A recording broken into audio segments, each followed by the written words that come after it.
Okay, let's jump right in. Today we're doing a deep dive into, well, it's arguably one of the most famous guides ever written on personal transformation. A real classic about successful living, centered on the power of your mind and faith. Absolutely. And the sources we're looking at today, they're not about just vague motivation. They lay out a really practical step-by-step approach. It's presented as a kind of direct action manual, Hmm. designed to help you build a genuinely satisfying life using specific mental and spiritual techniques. They claim these methods have documented success. And the core problem it tackles right away is, wow, it still feels incredibly relevant. It talks about this crippling issue of the inferiority complex, that lack of self-confidence. The author actually cites an old university survey where I think it was 75% of students said that was their biggest personal struggle. 75%. Yeah, and you have to wonder if that number's really changed much. It feels pretty persistent. So our mission here isn't just to, summarize the book. We want to dig into the mechanics. How are these formulas supposed to work? How do they actually help overcome that deep-seated feeling of inadequacy? Right. Let's get into the core philosophy first. Okay, so the foundational idea, the absolute bedrock of this whole thing, is that your attitude matters more than the facts on the ground. Dr. Carl Menninger, the psychiatrist, is quoted saying exactly that. Attitudes are more important than facts. That's a bold statement, isn't it? It feels counterintuitive. Like if you're facing a huge financial crisis or, I don't know, a serious health issue, Yeah. those are hard facts. Are we really saying the facts are secondary to how you think about them? Is that the only thing? Well, maybe not the only thing, but the source argues that your mental stance can absolutely defeat you before you even, take the first step. The classic example given is that 52-year-old man. He'd lost everything, his business, his savings, a massive factual problem, right? And he was utterly convinced, that's it, I'm finished. Yeah, I remember that story. But the turnaround came from this uh, cognitive reappraisal, essentially. He was guided to look at his other assets, his personal assets. Like, what did he actually have left? And the list was surprisingly long. A good marriage, kids who loved him, friends, his own integrity, health, faith, Yeah. and opportunity, living where he lived. Exactly. So by shifting his focus from what was lost, the money, to what remained, his character, his relationships, his whole internal story changed. He realized that the attitude of being all through was maybe the biggest obstacle left. And changing that attitude freed up the energy to rebuild. That reframing idea feels very actionable. It's about consciously choosing, maybe forcing, a more triumphant way of thinking. Is that where this vacuum cleaner method comes in, the one used by the executive? Precisely. He wasn't trying to argue facts with his pessimistic team members. Instead, he'd ask these really targeted positive questions. The goal was to, like you said, suck the dust, the negativity out of their minds. It's a way of guiding them to build a more constructive view of the same set of facts. Okay. And then there's that really potent, simple phrase given to the businessman who is facing total ruin. I can do all things through Christ, which strengtheneth me. Yes, and the source presents this as more than just a comforting prayer. It's framed as a kind of mechanism for drawing in power, for accessing strength. He was told, very specifically, read it aloud 3 times a day.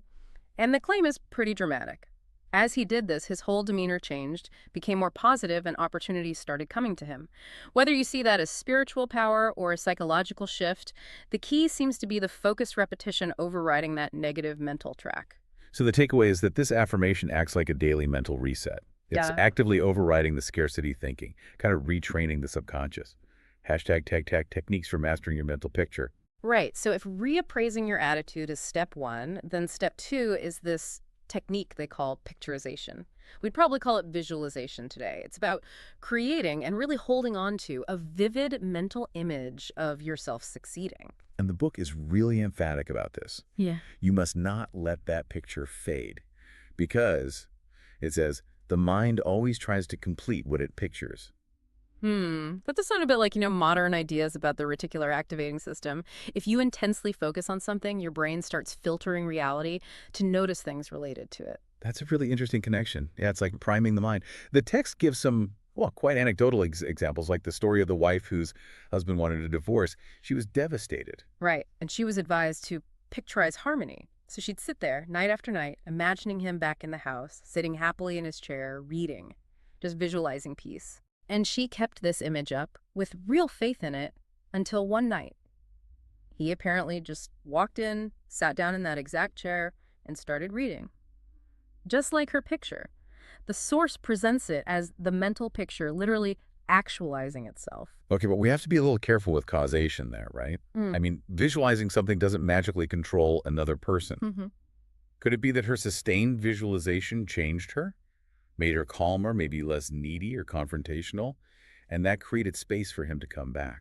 That's a very important nuance, I think. While the text emphasizes the power of the picture itself, it's highly plausible that the internal shift in her changed emotional state, maybe radiating less tension, was the key factor influencing the external reality. Her inner peace perhaps made reconciliation possible. Okay, that makes more sense. And we see a similar principle in that golf analogy, right? Getting the ball out of the tall grass, the rough. Yeah, the speaker is frustrated, ready to just hack at the ball. But this philosopher golfer tells him, hold on, first look at the problem. Kneel down, see the grass. He points out the grass isn't actually that tough, it's tender. The obstacle isn't as bad as the golfer feels it is. So the insight is the rough is only mental, and the instruction was practical. Change your mindset first. Visualize a clean, beautiful shot.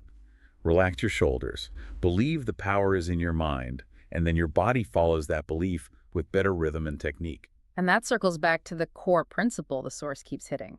It is a well-defined and authentic principle that what the mind profoundly expects it tends to receive. That sustained, vivid expectation seems to set forces in motion, maybe focused action, maybe interpersonal shifts, maybe just noticing opportunities you'd otherwise miss. All right, so if you need to hold this strong mental picture, you need energy, right? Mhm. Mental energy. The source argues that we waste a ton of it. And surprisingly, it says it's not usually hard work that drains us, it's emotional stuff. Exactly. Guilt, fear, resentment, those are identified as the big energy leaks. They apparently demand so much vital force just to manage them internally that there's very little left over for actually living effectively. We end up in what the book calls a life of strain instead of finding inner peace. And what's interesting is the focus on modern life causing this strain. The noise, the constant stimulation. Yeah. It argues this reduces our efficiency, even makes us physically restless while sleeping. And the proposed cure is almost radical silence, finding quiet. It harks back to, like, our ancestors knowing the peace of the forest. Yeah, seeking out quiet becomes a deliberate practice. One technique mentioned is the go-to-sleep plan. Basically, consciously fill your mind with peaceful thoughts and memories right before bed. The advice is don't go to sleep with an ear full of trouble if you want to wake up with a mind full of peace. Ugh. Deliberately curate your pre-sleep thoughts. And this extends to physical stillness during the day, too, like consciously not pacing or slamming things or raising your voice when stressed. There's that funny example of the businessman who felt himself getting really angry in a meeting. Ha! Yes, and he just went and laid down on the couch. Right. And his explanation was perfect. It is difficult to get mad lying down. The physical act itself interrupted the emotional escalation. It's like a pattern interrupt. So to really tackle the worry habit systematically, the book suggests a daily ritual. Yeah. Emptying the mind before sleep, those last 5 minutes are apparently key for implanting suggestions. And then immediately refill it with positive stuff affirmations about courage, peace, confidence. Yeah, and there's that powerful little ritual a friend used. Tearing off the day's calendar page, crumpling it up, and literally throwing it in the bin. Symbolically giving the day's mistakes and even its successes back to God, or just letting them go. That physical act created a mental boundary, stopping the day's worries from bleeding into the night.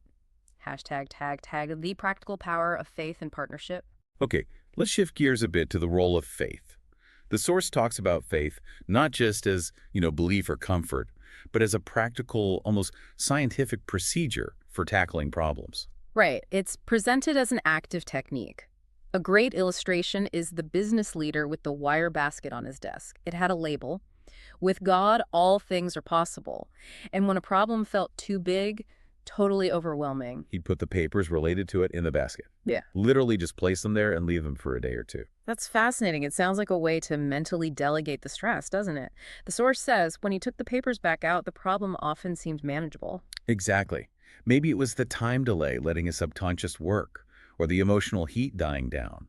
But the source frames it as the partnership making the difference, letting go of the soul burden. This ties into the concept of prayer power. It's described almost like physics, a dynamic force, sending out vibrations through focused thought and intention. Vibrations. That's interesting language. It's shown in that technique by Dr. Laubach, the flash prayers, where he'd mentally shoot prayers or good wishes at strangers he saw, like on a train or the street. Yes, and he reported observing that people often seem to react positively, maybe smile, or just appear calmer, as if they felt something. Now, was it actual vibrations? Or did his own intense focus on goodwill change his microexpressions, his whole demeanor, making him project positivity that others responded to? The source doesn't really dissect it, just notes the observed effect. And this idea of partnership with God, it's meant to yield practical results too, like actual ideas for business. Yeah. The businessman example, again, praying for guidance on a problem, and then suddenly an idea just. Popped up in my mind like toast in a toaster. That's the quote. Which makes sense, right? If you calm the mental storm by sharing the load, you create space for creative insights to surface. The toast can pop up when the mind isn't jammed with anxiety. And the connection goes even deeper, linking this internal state to physical health. The book mentions physicians observing that many physical ailments seemed rooted in psychosomatic issues, things like deep-seated fear, guilt, resentment, basically toxic thoughts causing real illness. Yeah, the case of Harold Sherman is powerful. This throat fungus, mycosis, that wouldn't clear up with medical treatment. It only started healing, according to the account, when he consciously worked through and released the intense hatred he felt towards someone who'd wronged him. The internal poison of resentment had manifested physically, and releasing it allowed healing. Hashtag, outro. So wrapping up this deep dive, the core message from this classic seems really clear. You can genuinely think your way into failure and unhappiness. That's definitely possible. But crucially, the reverse is also true.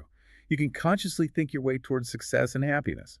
The whole system relies on bringing in new positive thoughts to push out the old negative ones. Absolutely, and that ability to shift your thinking, it boils down to a choice, a deliberate internal choice, almost irrespective of the external facts sometimes. It reminds me of that quote from the happy old man in the book.